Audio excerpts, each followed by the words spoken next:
나는 개인회생 또는 개인 파산이 가능할까?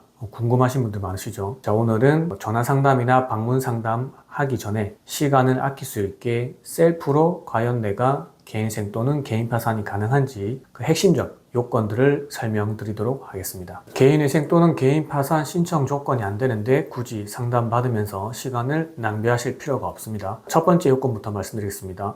재산이 채무보다 더 많은 경우에는 개인회생 또는 개인 파산을 진행할 수 없습니다. 여기서 재산이라고 하면 나의 명의로 된 재산, 부동산, 자동차, 예금, 주식, 코인, 보험, 해약, 환급금 등이 해당하고요. 개인회생 또는 개인 파산 제도 자체는 빚 때문에 생활이 어려운 분들을 위한 제도이지 나의 재산이 있고 그 재산을 처분했을 때 채무를 변제할 수 있는 분들을 위한 제도가 아니에요. 앞서 말씀드렸듯이 나의 명의로 된 재산, 부동산, 자동차, 주식, 코인, 보험, 해약, 환급금 등 이러한 모든 금액을 현재 시세를 기준으로 더했을 때 이 금액이 나의 채무보다 많다면 개인회생을 진행할 수 없습니다. 다만 부동산 임차인의 경우에 소액 임차인의 경우에는 최우선 변제금을 재산에서 공제할 수 있고요.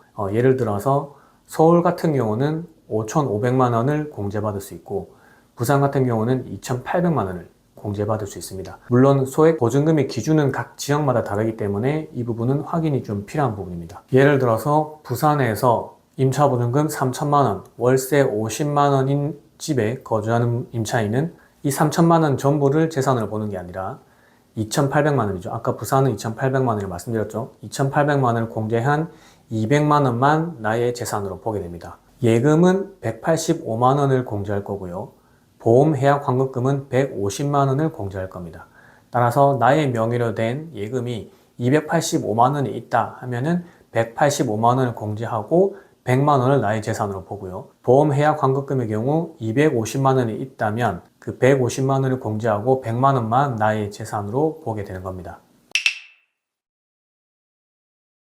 두 번째 요건, 무담보 채무 10억 원, 그리고 담보 채무 15억 원을 초과할 경우에는 개인회생을 신청할 수 없습니다. 무담보 채무라 함은 흔히 말하는 신용채무를 얘기하는 거고요. 은행권 신용대출, 카드사 신용대출, 연체된 카드값, 그리고 개인채무 등등 이런 채무들을 신용채무라 하고요. 이 채무를 모두 합산한 금액이 10억 원을 초과하게 되면 개인회생을 신청할 수 없습니다. 담보채무는 부동산이나 자동차에 설정한 근저당권을 의미하고요. 전세금 대출에 질권을 설정했을 때도 담보대출로 보게 됩니다.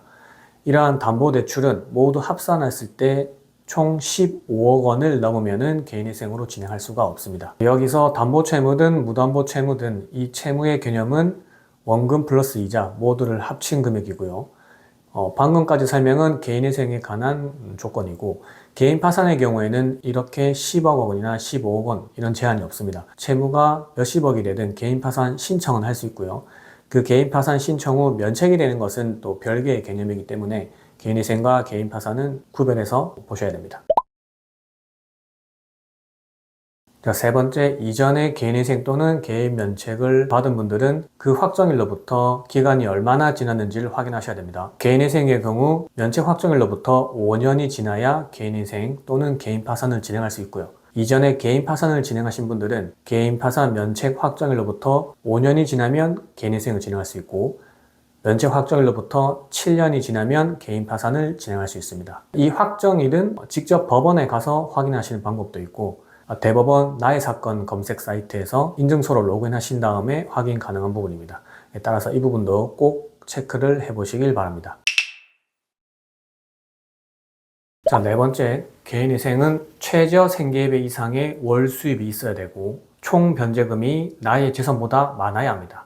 자, 월 변제금을 간단히 표현하면 월 변제금은 나의 월 수입 마이너스 최저 생계비입니다. 따라서 이 최저 생계비보다 더 낮은 수입이 있거나 동일한 수입이 있다면 월 변제금이 안 나오죠. 월 변제금이 안 나오면 개인회생을 진행할 수가 없습니다. 따라서 나의 월 수입이 적다고 해서 무조건 좋은 것도 아니고 너무 많다고 해서 또 나쁜 것도 아닙니다. 개인의 사정마다 다르게 적용될 수 있는 부분이기 때문에 이 부분은 사람마다 다 다르게 적용될 수 있습니다. 그리고 이렇게 정해진 월 변제금은 36개월 또는 48개월, 60개월 이렇게 변제를 하게 되고요. 나의 월 변제금에서 60개월이면 60개월 곱했을 때 총 변제금이 나오게 됩니다. 이 총 변제금이 아까 말씀드린 나의 재산보다 더 많아야 개인회생을 진행할 수 있고요.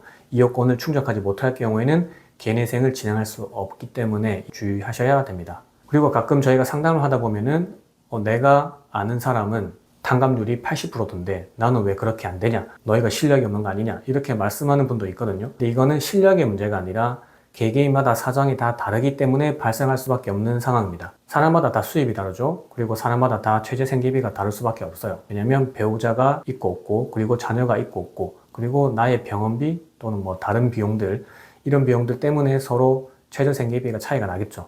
그렇기 때문에 단순히 탕감률이 높아서 더 실력 있고 탕감률이 낮아서 실력 없다, 이런 개념은 전혀 아닙니다. 제가 했던 사건 중에도 탕감률 95.8%, 정말 말도 안 되죠. 4.2%만 갚으면 되는 그런 사건이 있었습니다. 그러나 이분들의 또 특수한 사정이 있었고 법원에서도 그 특수한 사정을 인정을 해줬기 때문에 가능한 탕감률이었지, 이 95.8%를 가지고 모두 다 이렇게 다 탕감받을 수 있습니다, 이런 내용으로 주장을 하거나 얘기를 한다면 이건 다 거짓말이 되겠죠. 저희는 절대 허위의 사실이나 과장된 사실로 상담하지 않습니다. 있는 사실 그대로 다 말씀을 드리고, 안 되는 사건은 안 된다고 설명을 드리죠. 대부분의 상담자분들은 그 부분을 인식하고 고맙다고 말씀하시는데, 간혹 정말 소수의 분들이 다른 데는 된다고 하던데 왜 너희는 안 된다고 하냐, 이런 말씀을 하는 분들이 있어요. 근데 저희가 사실을 말씀드린 거죠. 안 되는 걸 안 된다고 말씀드린 건데 그걸 그렇게 받아들인 겁니다. 지금까지는 개인회생에 대해서 월 수입 부분 말씀드린 거고, 개인 파산은 반대로 생각하시면 됩니다. 월 수입이 없거나 월 수입이 있더라도 최저 생계비 미만의 월 수입이 있는 경우에는 개인 파산을 진행할 수 있습니다. 따라서 개인회생과 개인 파산을 선택한다는 그런 개념이 아닙니다. 자신의 월 수입에 따라서 개인회생을 진행할 수밖에 없고 개인 파산은 개인 파산대로 진행할 수밖에 없다, 이렇게 이해하셔야지, 내가 개인회생과 개인 파산을 비교해서 내가 원하는 걸 진행할 거야, 이런 분들이 가끔 있는데 이렇게는 진행을 할 수가 없습니다.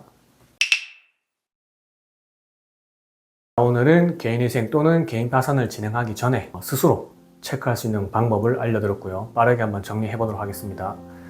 자, 첫 번째, 나의 명의로 된 재산이 채무보다 많을 경우에는 개인회생 또는 개인 파산을 진행할 수 없습니다. 자, 두 번째, 무담보 채무 10억 원 그리고 담보 채무 15억 원을 초과할 경우에는 개인회생을 진행할 수 없습니다. 다만 개인 파산은 채무 금액에 대한 어떤 제한은 없습니다. 채무가 얼마이든지 간에 개인 파산은 신청할 수 있고, 면책은 또 면책대로의 별개의 개념입니다. 자, 세 번째, 이전에 개인회생을 통해서 면책 확정을 받은 분들은 면책 확정일로부터 5년이 지나야 개인회생 또는 개인 파산을 진행할 수 있습니다. 그리고 이전에 개인 파산을 진행해서 면책을 받은 분들은 면책 확정일로부터 5년이 지나야 개인회생을 진행할 수 있고, 면책 확정일로부터 7년이 지나야 개인 파산을 진행할 수 있습니다. 네 번째, 개인회생은 최저 생계비 이상의 월 수입이 있어야 진행할 수 있고, 그 총 변제금이 나의 재산보다 많아야 진행이 가능합니다. 다만 개인 파산은 월 수입이 없거나 최저 생계비 미만의 수입이 있는 경우에 진행할 수 있습니다. 자, 오늘 영상은 여기까지고요. 혹시 궁금한 점 있으시면 법무법인 율마루로 전화 주시거나 댓글 달아주시면 친절히 답변 드리도록 하겠습니다.